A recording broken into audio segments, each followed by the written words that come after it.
പണ്ഡിതന്റെ രക്തം നിലത്ത് വീഴാൻ കാരണമായിട്ടുണ്ടെങ്കിൽ നിന്റെ ഭരണം ഇതോടുകൂടി അവസാനിക്കുകയാണ്. ബഹുമാനപ്പെട്ട ടിപ്പു സുൽത്താൻ റളിയല്ലാഹു അൻഹുവിന്റെ ഭരണ സമാപ്തിക്ക് അല്ലെങ്കിൽ അത് അവസാനിക്കാനുണ്ടായ കാരണം ഒരു പണ്ഡിതനോട് സ്വീകരിച്ച നിലപാടായിരുന്നു. വലിയ മഹാനായിട്ട് പോലും ഇതാണ് ആലിമീങ്ങളെ ബുദ്ധിമുട്ടിച്ചാൽ വരാനിരിക്കുന്ന വിപത്ത് എന്ന് ഉമറാവ് തിരിച്ചറിയേണ്ടതുണ്ട്. ഉമറാവ് വലിയ സമൂഹമാണ്, ഉത്തരവാദിത്തമുള്ളവരാണ്, ബഹുമാനിക്കപ്പെടേണ്ടവരാണ്. അവരെ പ്രത്യേക കോളേജിൽ പഠിച്ചു വരുന്നവരല്ലെന്ന് മനസ്സിലാക്കി അവരെ തെറ്റുകൾ കണ്ട സദയം ചൂണ്ടിക്കാണിക്കൊടുക്കേണ്ടതും തിരുത്തേണ്ടതുമാണ്. ബഹുമാനപ്പെട്ട സമസ്ത കേരള ജംഇയ്യത്തുൽ ഉലമായുടെ മുശാവറ യോഗം ഒരു വ്യക്തിക്ക് വേണ്ടി ചേർന്നിട്ടുണ്ടെങ്കിൽ അത് ബഹുമാനപ്പെട്ട പാണക്കാട് സയ്യിദ് മുഹമ്മദ് അലി ശിഹാബ് തങ്ങൾക്ക് വേണ്ടിയായിരുന്നു. എൻ്റെ അറിവിൽ അങ്ങനെയാണ് എന്ന്.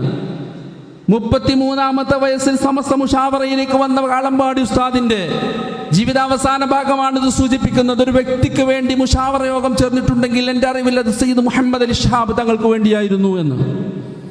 മഹാനായ ശൈഖുനാ ശംസുൽ ഉലമാ റഹിമഹുല്ലാഹ് അവിടുത്തെ അനുജന്റെയും ഭാര്യയുടെയും വഫാത്തിന്റെ സന്ദർഭത്തിൽ ഇമാമത്ത് നിർത്താൻ പാണക്കാട് സയ്യിദ് മുഹമ്മദ് അലി ശിഹാബ് തങ്ങളെ കാത്തിരുന്നിട്ടുണ്ട്. ഉമറാഇന് നൽകിയ പരിഗണന തിരിച്ചെന്താ നൽകിയത്?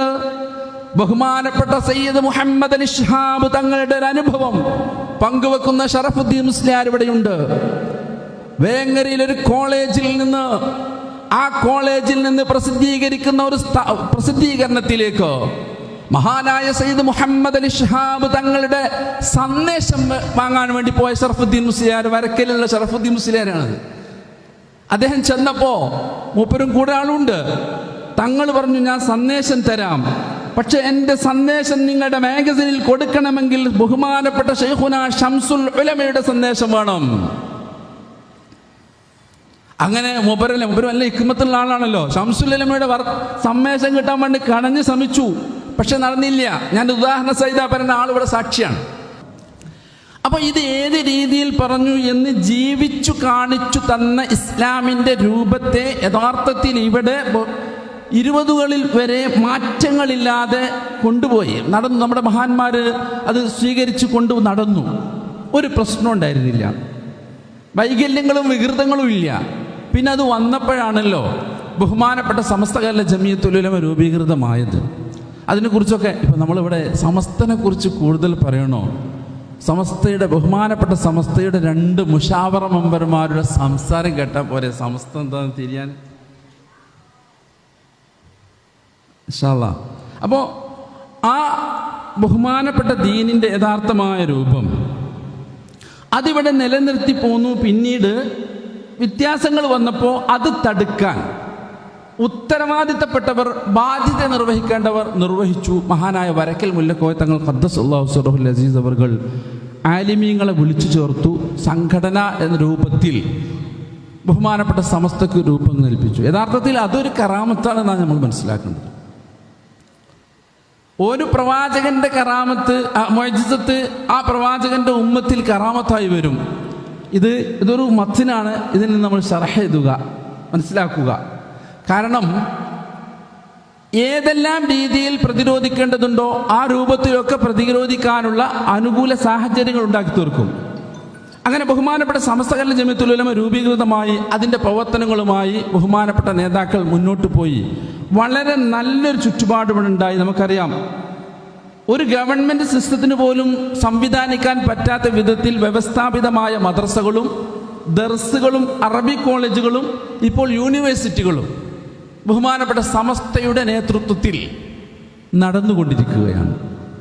എൻ്റെ വിഷയം ഉലമാ ഉമറാണ്. ബാധ്യതകൾ ഞാൻ അവിടെ വന്നപ്പോഴാണ് കണ്ടത്. ഏതായാലും അത് തന്നെയാണ് വിഷയം. ഉലമാ ഉമറ, ഉലമാഇൻ്റെയും ഉമറാഇൻ്റെയും കൂട്ടായ്മയിലൂടെയാണ് ഈ കാണുന്ന പ്രത്യേകമായ നല്ലൊരു സാഹചര്യം ഇവിടെ നിലനിന്നിട്ടുള്ളത്. അത് യാതൊരു സംശയവുമില്ല. കാരണം ഉമറ ഇല്ലാതെ എങ്ങനെയാണ് ഉലമാഇൻ്റെ ആജ്ഞകൾ നടപ്പിലാക്കുക? സാധ്യമല്ല.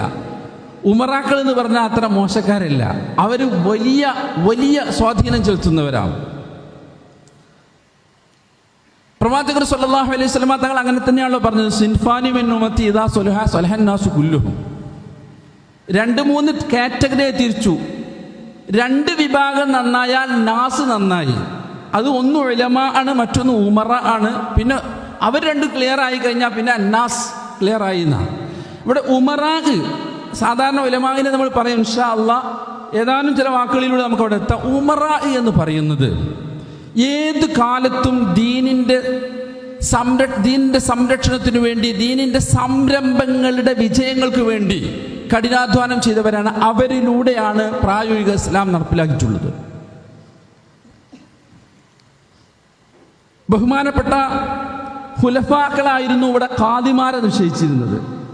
ഇത് വലിയൊരു വിഷയം, ഞാൻ വളരെ ചുരുക്കമാണ്, അപ്പം അതിൻ്റെതായ പ്രയാസങ്ങളൊക്കെ ഉണ്ടാവും ചെയ്യും. ഖാദിമാരെ നിശ്ചയിച്ചിരുന്നത് ഖലീഫമാരായിരുന്നു. പ്രവാചകർ സല്ലല്ലാഹു അലൈഹി വസല്ലം തങ്ങളുടെ പിൻഗാമികളായിരുന്നു. ഇന്ന് ഖാദിമാരെ നിശ്ചയിക്കുന്നത് ആരാ? ഒരു നാട്ടിലെ ഉമറാ, അഹ്ലുൽ ഹല്ലി വൽ അഖദ് ഒരുമിച്ച് കൂടി ഖാദിമാരെ നിശ്ചയിക്കുന്നു. അതിനുള്ള അധികാരം, നിശ്ചയിക്കാനും പിരിച്ചുവിടാനുള്ള അധികാരം ഉമറായിനാണ്. ഉമറാവും ഉലമാവും ആകാതെ, പക്ഷെ അഹ്ലുൽ ഹല്ലി വൽ അഖദ് ഇന്ന് സാധാരണഗതിയിൽ നാട്ടിലുള്ളത് ഉലമ. അപ്പോൾ ഇവര് ഖാദി എന്ന് പറഞ്ഞാൽ എന്താ? ഖാദി ഒരു വിധി കൽപ്പിച്ചാൽ സുന്നത്ത് ചിലപ്പോൾ നിർബന്ധമാകും. നിസ്കാരത്തിന് നോമ്പനുഷ്ഠിക്കണമെന്ന് ഖാദി പറഞ്ഞാൽ അത് നിർബന്ധമായില്ലേ സ്വീകരിക്കൽ? അത്തരം പവറുള്ള വിഭാഗത്തിനെ നിയന്ത്രിക്കുന്നത്, നിശ്ചയിക്കുന്നത് ഉമറ ആണ്. അതായത് അഹ്ലുൽ ഹല്ലി വൽ അഖദ്. അങ്ങനെയുള്ള പവറുള്ള ഒരു വിഭാഗമാണ് ഈ ഉമറ എന്ന് പറയുന്നത്. നബി സല്ലല്ലാഹു അലൈഹി വസല്ലം തങ്ങളുടെ ജീവിതത്തിൽ പോലും അബൂ ത്വാലിബ് എന്നവരുടെ വഫാത്തിന് ശേഷം റസൂലുള്ളാഹ് ഒരു സപ്പോർട്ട് സമൂഹത്തിന് തേടിയിട്ടാണ് ത്വായിഫിലേക്ക് പോയത്. അവരിൽ നിന്ന് സപ്പോർട്ടില്ലാതായപ്പോൾ പിന്നെ നാട് വിടേണ്ടി വന്നു. അതാ ഉമറാഇൻ്റെ പിന്തുണ അല്ലെങ്കിൽ അവസ്ഥ. ഉമറാ ഉലമാഇൻ്റെ മാർക്കറ്റാണ്. ഉലമാ സമർപ്പിക്കുന്ന ആശയങ്ങളെ ഇവിടെ നടപ്പിൽ വരുത്തേണ്ടത് ഉമറ ആണ്. അതുകൊണ്ട് തന്നെ ഉമറാഇന് വലിയ പരിഗണനയാണ് ദീൻ നൽകിയിട്ടുള്ളത്. മഹാനായ അബൂ സുഫിയാൻ റളിയല്ലാഹു തആല അൻഹുവിനെ പരിഗണിച്ചത് മക്കം ഫതഹിൻ്റെ നമ്മളൊക്കെ ചരിത്രത്തിൽ വായിച്ചിട്ടുള്ളതാണ്. അതുപോലെയുള്ള പല ഉദാഹരണങ്ങളും നമുക്ക് നിരത്താൻ കഴിയും. അങ്ങനെയുള്ള ഉമറാവും ഉലമാവും ഒരുമിച്ച് പ്രവർത്തിച്ചപ്പോൾ ഇവിടെ ഒരുപാട് സംരംഭങ്ങളുണ്ടായി. പൊന്നാനി ദർസൊക്കെ നമുക്കറിയാം, വിദേശികളായ ആളുകൾ ഇവിടെ വന്ന് പഠിക്കുക. വാഴക്കാട് ദാറുൽ ഉലൂം കൊയപ്പത്തൊടി കുടുംബത്തിലെ ആ സംഭാവനയില്ലെങ്കിൽ ഇന്ന് നമുക്ക് കണ്ണീർ ഉസ്താദിനെ സമ്മാനിക്കാൻ പറവണ്ണ ഉസ്താദ് പോലെയുള്ള ശംസുലമ പോലെയുള്ള റഹിമഹുമുള്ള വലിയ പണ്ഡിതന്മാരെ വാർത്തെടുത്ത ദർസിൻ്റെ പിന്നിൽ ആ കൊയപ്പത്തൊടി കുടുംബം ഉറായിരുന്നു. ജാമിഅ നൂരിയ നമുക്കറിയാം, ബഹുമാനപ്പെട്ട കറാച്ചി ബാപ്പു ഹാജി. അതിനപ്പുറം ഈ മഹാന്റെ പിതാവ് ഖായിദുൽ ഖൗം ബാഫഖി തങ്ങൾ ഖദ്ദസല്ലാഹു സിർറഹുൽ അസീസ് വലിയ ഉമറാക്കളിൽ നേതാവായിരുന്നല്ലോ. അരിക്കച്ചവടവും പരിശുദ്ധ ദീനിൻ്റെ കാര്യങ്ങൾക്ക് നേതൃത്വം നൽകുന്നതിന് തടസ്സമായിരുന്നില്ല. ബഹുമാനപ്പെട്ടവരുടെ നിർദ്ദേശങ്ങളാണ് ഇന്ന് കേരളത്തിൽ പന്തലിച്ചു കാണാൻ ഇതുപോലുള്ള സൗധങ്ങൾക്ക് നിമിത്തമായി തീർന്നത്. മാത്രവുമല്ല, ഉലമാഇനെ പരിഗണിക്കുകയും അവരുടെ നിർദ്ദേശങ്ങളെ ഉൾക്കൊള്ളുകയും ചെയ്യുക എന്നത് നമ്മുടെ ഉലമാ കാണിച്ചു തന്ന മാതൃകയാണ്. മരക്കൽ ബഹുമാനപ്പെട്ട ബാഫഖി തങ്ങളാണല്ലോ വിദ്യാഭ്യാസ പ്രസ്ഥാനം. ഇവിടെ ഇനി സ്വാതന്ത്ര്യമായാൽ സ്കൂളുകളിൽ മദ്രസ സംവിധാനം നടക്കില്ലെന്നും അതിന് ബദൽ സംവിധാനം ഉണ്ടാകണമെന്നും സൂചിപ്പിച്ചത് മഹാനായ ബാഫഖി തങ്ങളായിരുന്നു. അങ്ങനെയാണ് വിദ്യാഭ്യാസ ബോർഡിന് രൂപകൽപ്പന വരുന്നത്.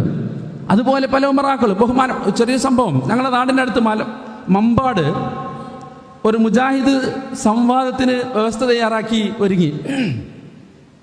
അങ്ങനെ ഇ.കെ. ഹസൻ മുസ്ലിയാർ അടക്കമുള്ള നവറല്ലാഹു മറാഖിദഹും വലിയ ആലിമീങ്ങൾ അവിടെ വന്നു. മമ്പാടങ്ങാടിയിൽ നിന്ന് ബസ് ഇറങ്ങിയിട്ട് പോയിൻ്റ് അക്കരെ പോകണം. അവിടെ മഗ്‌രിബിക്ക് എത്തിയപ്പോൾ മുജാഹിദീങ്ങൾ ഒരു പ്രഖ്യാപനം നടത്തി സംവാദം മാറ്റി വെച്ചിട്ടുണ്ട്. ഇ.കെ. ഹസൻ മുസ്ലിയാരെ അവർക്കറിയാം. ഇ.കെ. ഹസൻ മുസ്ലിയാർ പറഞ്ഞു, എന്തായാലും ശരി അവിടെ പോയിട്ട് പ്രസംഗിച്ചിട്ട് നമുക്ക് പോകാൻ പറ്റുള്ളൂ.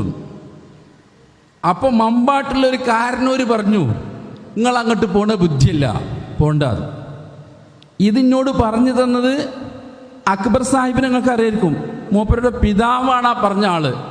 നിങ്ങളോട് പോയാൽ ശരിയാവൂല. VK മുസ്ലിയാർ വലിയ നിർബന്ധം പിടിച്ചെങ്കിലും ആ ഉമറായിൽപ്പെട്ട പ്രധാനിയായ വ്യക്തിയുടെ നിർദ്ദേശം സമ്മർദ്ദത്തിന് വാങ്ങി പോയില്ല. എന്താ പ്രശ്നം എന്നറിയോ?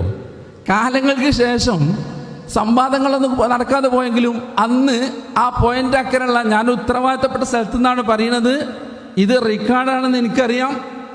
അതോടൊപ്പം എന്നോട് പറഞ്ഞ ആള് ആ മഹാ വ്യക്തിയുടെ മക്കളാണ്. അവിടുന്ന് അന്ന് സംവാദ വ്യവസ്ഥ നടക്കാതെ പോയതിൻ്റെ പേരിൽ പ്രഭാഷണം നടത്താൻ സമസ്തയുടെ സമുന്നതരായ നായകന്മാർ വന്ന് പോയിന്റ് അക്കരെ ചെന്ന് പ്രസംഗിക്കുകയാണെങ്കിൽ അവർ തിരിച്ചു വരില്ലായിരുന്നു. കാരണം അത് കൈകാര്യം ചെയ്യാൻ വേണ്ടി ഏൽപ്പിക്കപ്പെട്ട ആളാണ് ഞാൻ എന്ന് അതിൽപ്പെട്ട ആളുകൾ പിന്നീട് പറഞ്ഞു. നമ്മൾ വിചാരിച്ചു ഇവിടെ ബിദഅത്ത് വന്നാൽ എന്താണുള്ളത്, മറ്റേ വാള് ഭീകരവാദത്തിൻ്റെ വാള് ഇവിടെ അല്ലേ, ബിദഅത്ത് വന്നാൽ ഇങ്ങനെയൊക്കെ കുറേ ഉണ്ടാവും. ആലിമികൾ പ്രസംഗിച്ച് പോരാണെങ്കിൽ പോകാൻ അയക്കാതെ വേണ്ടത് ചെയ്യാൻ ഉത്തരവാദിത്തപ്പെട്ട ആളിൽപ്പെട്ട ആളായിരുന്നു ഞാനെന്ന് പിന്നീട് പറയാം. ശംസുൽ അഹമ്മദൊക്കെ അങ്ങനെ സംഭവം ഉണ്ടായിട്ടില്ലേ? വേറെ എത്ര ആളുകൾക്ക് ഉണ്ടായിട്ടുണ്ട്. കാളമ്പാട് ഉസ്താദ് റഹ്മത്തുള്ളാഹി മർക്കദി വിനീതനോട് പറഞ്ഞിട്ടുണ്ട്, ആദ്യമായി അരീക്കോടങ്ങാടിക്ക് ദർസ് നടത്താൻ വേണ്ടിയിട്ട് ബാക്കിയാത്തിലെ കോട്ടേറ്റ് ചെന്നപ്പോൾ കൂക്കി ആർത്ത് വിട്ടിട്ടുണ്ട്. ബാഫക്ക് തങ്ങൾക്ക് തലീക്കെട്ട്, വാലുള്ള തലീക്കെട്ട് എന്ന് കളി വാക്ക് കേട്ടിട്ടുണ്ട് ബിദ്അത്തിന്റെ ആളുകൾക്ക് നിന്ന്.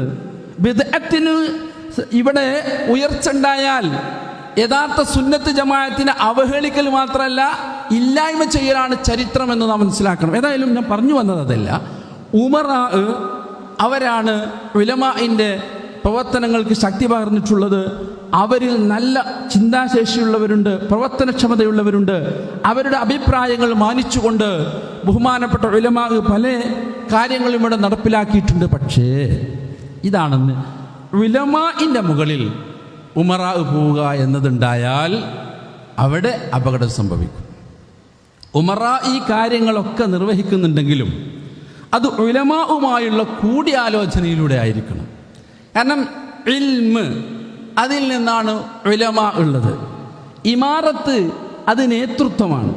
ആ നേതൃത്വം നൽകുന്നവർ ഉലമാഇന്റെ കൽപ്പനകൾ അനുസരിച്ചുകൊണ്ടും അവരോട് കൂടിയാലോചിച്ചുകൊണ്ടുമായിരിക്കണം. അൽ ഉലമാഉ വറസത്തുൽ അംബിയാ എന്ന്, അംബിയാക്കന്മാരുടെ അനന്തരാവകാശികൾ. ആ അനന്തരാവകാശം ലം യുവരിസു ദീനാറം വലാ ദിർഹമ, ദീനാറും ദിർഹമൊന്നുമല്ല അനന്തരം കൊടുത്തിട്ടുള്ള, അവർ ഇൽമാണ് അനന്തരം നൽകിയിട്ടുള്ളത്. ആ അനന്തരമുള്ള ആളുകളുടെ ചിന്തകളെയും കൽപ്പനകളെയും ആയിരിക്കണം ഉമറാ സ്വീകരിക്കേണ്ടത്.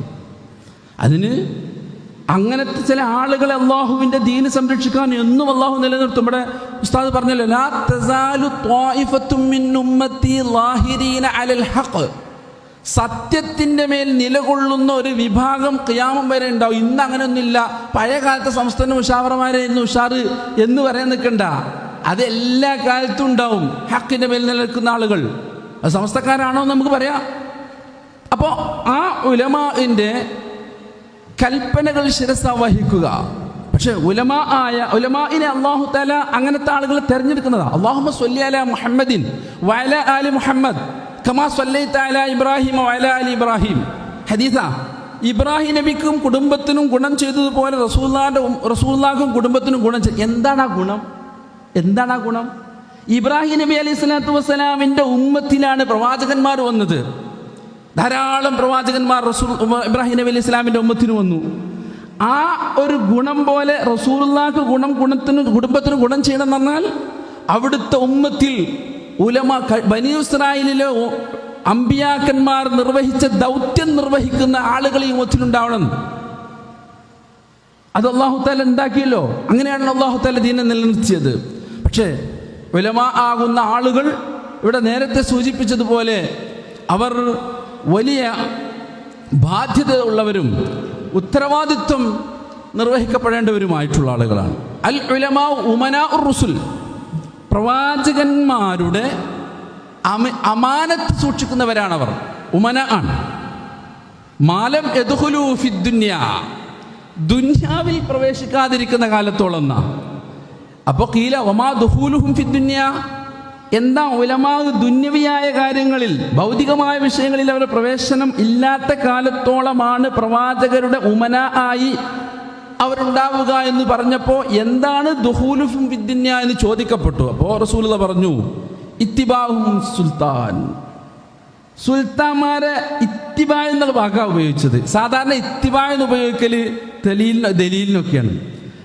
ഭരണാധികാരികളെ അനുസരിച്ച് ജീവിക്കുക എന്നുള്ള സ്വഭാവം ഉലമാവിന് ഉണ്ടാകാൻ പാടില്ല.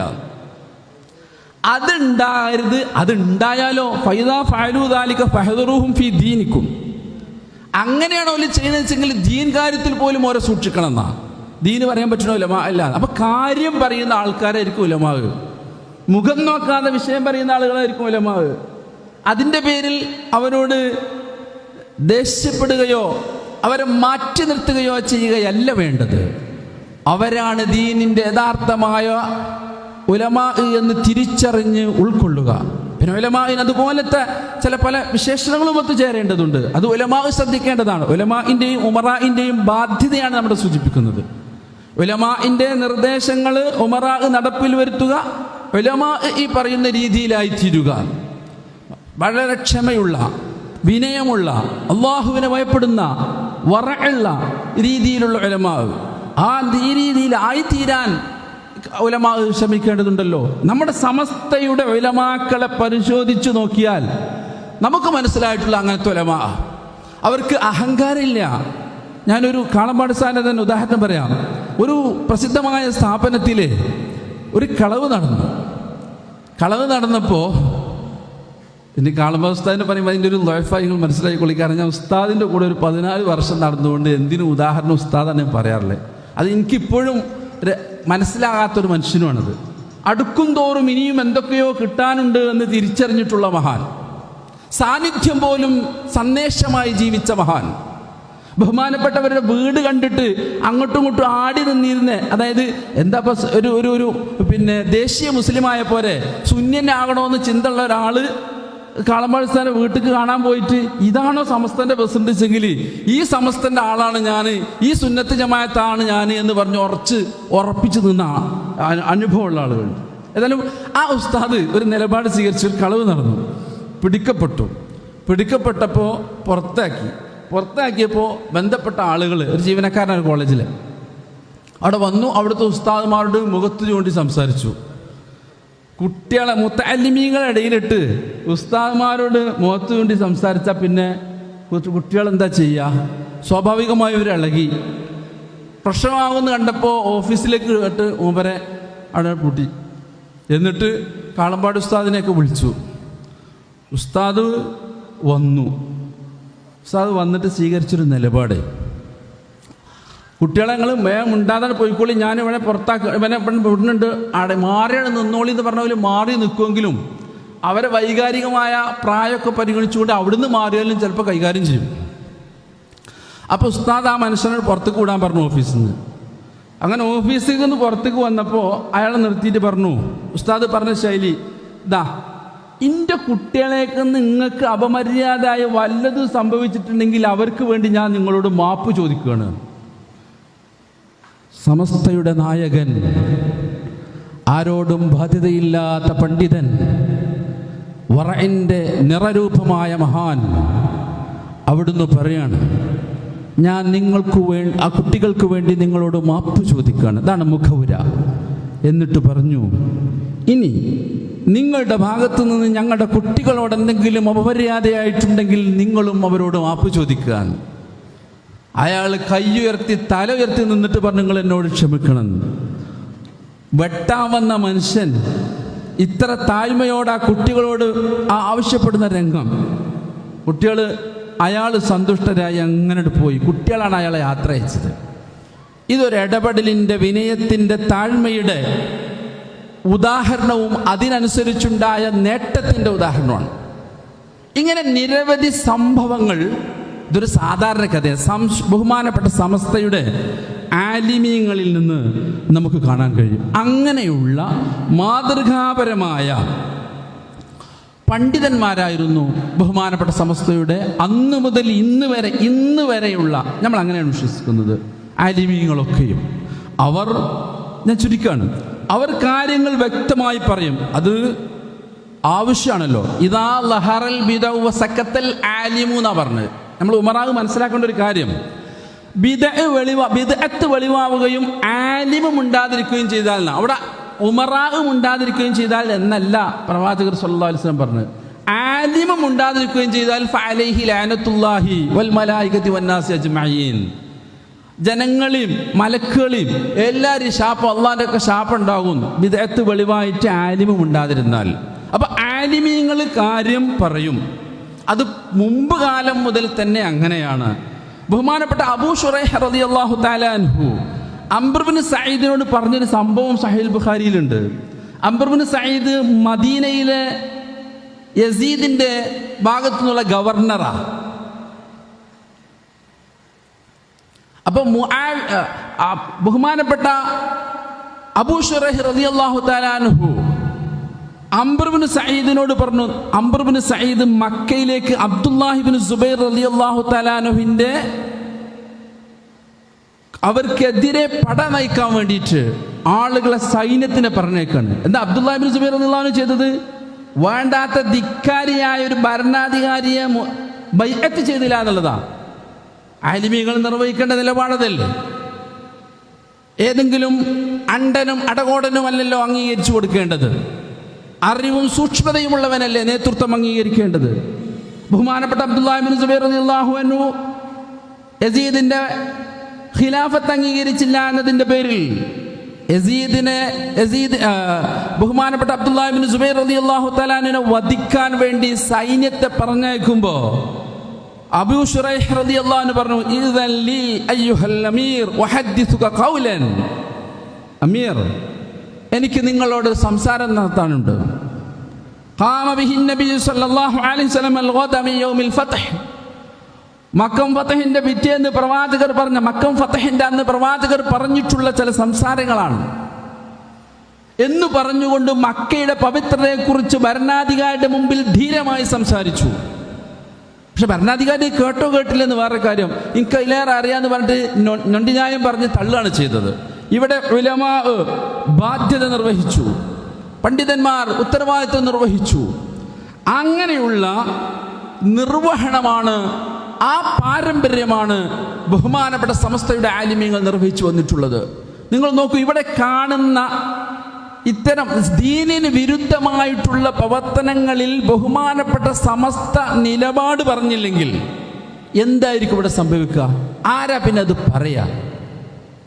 അപ്പൊ അത് പറയുമ്പോൾ നമ്മള് ഉലമാഇനെ ഉമറാ അനുസരിക്കുകയും പിന്താങ്ങുകയും പ്രോത്സാഹിപ്പിക്കുകയും പിന്തുണക്കുകയും ഒക്കെ ചെയ്യുന്നതിന് പകരം പ്രയാസപ്പെടുത്തിയാൽ അത് വലിയ അപകടങ്ങളിലേക്ക് എത്തിച്ചേരുമെന്ന് നാം തിരിച്ചറിയുക. മഹാനായ ടിപ്പു സുൽത്താൻ റളിയല്ലാഹു തആല അൻഹു, ടിപ്പു സുൽത്താൻ വലിയാണോ വലിയല്ലേ എന്ന് സംശയത്തോടു കൂടെ ഒരാൾ കണ്യാല മൗലപ്പാപ്പാനത്തേക്ക് പോയി. ചെന്നേക്കന്നെ, മൗലരെ ടിപ്പു സുൽത്താൻ റളിയല്ലാഹു അൻഹു അള്ളാഹുവിൻ്റെ വലിയാണ്, ഒന്നും പറഞ്ഞിട്ടൊന്നുമില്ല. ആ ടിപ്പു സുൽത്താൻ റളിയല്ലാഹു തആല അൻഹുവിൻ്റെ ഒരു ഉസ്താദ് അന്ത്യവിശ്രമം കൊള്ളുന്നുണ്ട് പുത്തനങ്ങാടിയിൽ, കാലില്ലാത്ത പാപ്പ. ശൈഖുൽ ജാമിഅ അടക്കമുള്ള ഉസ്താദുമാരിൽ നിന്ന് നമ്മൾ കേട്ടിട്ടുണ്ട് ടിപ്പു സുൽത്താൻ റളിയല്ലാഹു തആല അൻഹുവിൻ്റെ ഭരണം നഷ്ടപ്പെടാൻ കാരണം ഉമ്മ പറഞ്ഞത്രേ, ഉസ്താദ് ആയ പണ്ഡിതൻ നാട് വിട്ടുപോയപ്പോ സുൽത്താനോട് പറയാത്തതിൻ്റെ പേരിൽ ഒരു ശിക്ഷാ നടപടി നടപ്പിലാക്കുക എന്ന നിലക്ക് കാല് മുറിച്ചു. ഉമ്മ പറഞ്ഞു മോനോട്, ടിപ്പു സുൽത്താനോട് ഉമ്മ പറഞ്ഞു, പണ്ഡിതന്റെ രക്തം നിലത്ത് വീഴാൻ കാരണമായിട്ടുണ്ടെങ്കിൽ നിന്റെ ഭരണം ഇതോടുകൂടി അവസാനിക്കുകയാണ്. ബഹുമാനപ്പെട്ട ടിപ്പു സുൽത്താൻ റളിയല്ലാഹു അൻഹുവിന്റെ ഭരണ സമാപ്തിക്ക് അല്ലെങ്കിൽ അത് അവസാനിക്കാനുണ്ടായ കാരണം ഒരു പണ്ഡിതനോട് സ്വീകരിച്ച നിലപാടായിരുന്നു, വലിയ മഹാനായിട്ട് പോലും. ഇതാണ് ആലിമീങ്ങളെ ബുദ്ധിമുട്ടിച്ചാൽ വരാനിരിക്കുന്ന വിപത്ത് എന്ന് ഉമറാഹ് തിരിച്ചറിയേണ്ടതുണ്ട്. ഉമറാഹ് വലിയ സമൂഹമാണ്, ഉത്തരവാദിത്തമുള്ളവരാണ്, ബഹുമാനിക്കപ്പെടേണ്ടവരാണ്.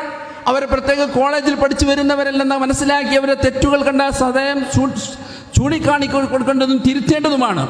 പക്ഷേ അവർ ചെയ്യേണ്ടതോ ഉലമാഇനെ ആദരിക്കലാണ്. മറിച്ചാണെങ്കിൽ ഉണ്ടാകുന്നത് അപകടകരമായ അവസ്ഥയായിരിക്കും. ഞാൻ എൻ്റെ സംസാരത്തെ സമാപിക്കുന്നു ഇങ്ങനെ: ഇതിനേറ്റവും വലിയ റോൾ മോഡലായി കേരളത്തെ സമർപ്പിക്കാൻ കഴിയും.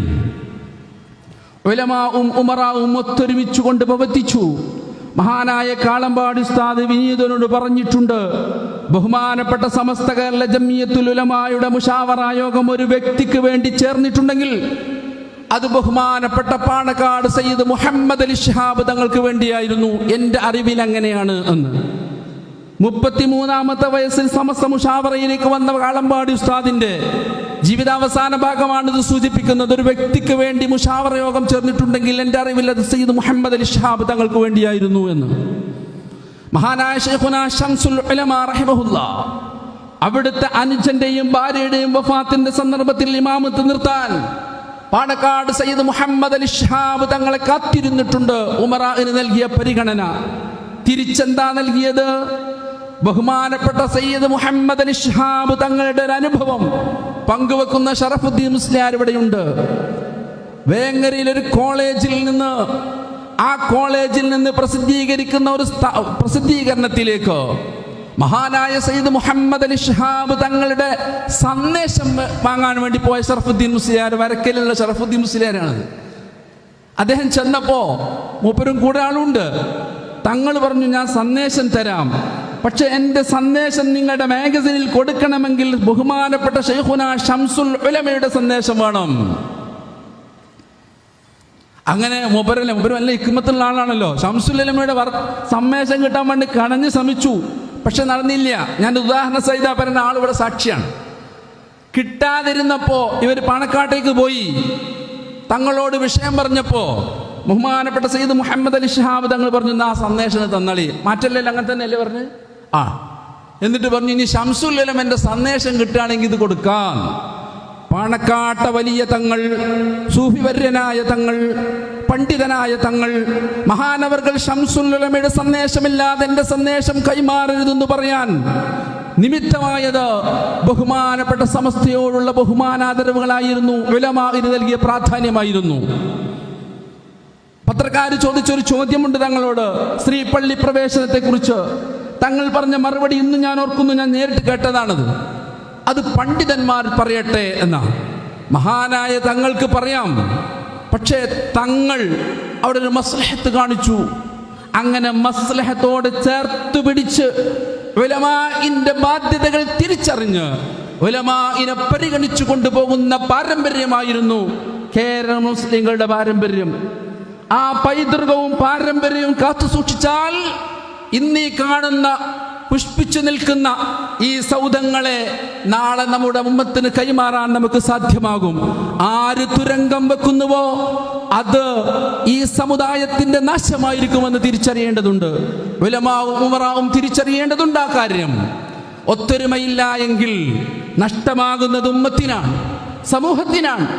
നമ്മൾ ഇതുവരെ നേടിയെടുത്തിട്ടുള്ള പുരോഗതി മുഴുവനും തകർത്തെറിയുകയാണ് ചെയ്യുക. അതുകൊണ്ട് ഈ കൂട്ടായ്മ തിരിച്ചറിയുക, ഉലമാഇന്റെ സ്ഥാനം മനസ്സിലാക്കുക, അതനുസരിച്ച് ഉമറാവ് പ്രവർത്തിക്കുക, ഉമറാഇനെ പരിഗണിച്ചുകൊണ്ട് ഉലമാവും പോവുക എന്നതാണ് ബാധ്യതയായി എനിക്ക് സമർപ്പിക്കാനുള്ളത്. ഞാനിന്ന് വന്നപ്പോൾ സയ്യിദ് ഹൈദരലി ശിഹാബ് തങ്ങളുടെ ഒരു ലേഖനത്തിൻ്റെ കോട്ടിങ് പുത്തൂർ റഹ്മാൻ എഴുതിയത് ഞാനിങ്ങനെ വായിച്ചു. അതിവിടെ വായിക്കണം എന്ന് എഴുതിയിരുന്നു, പക്ഷേ സമയം അനുവദിക്കുന്നില്ല. അതിൻ്റെ ആകത്തുക എങ്ങനെയാണ്?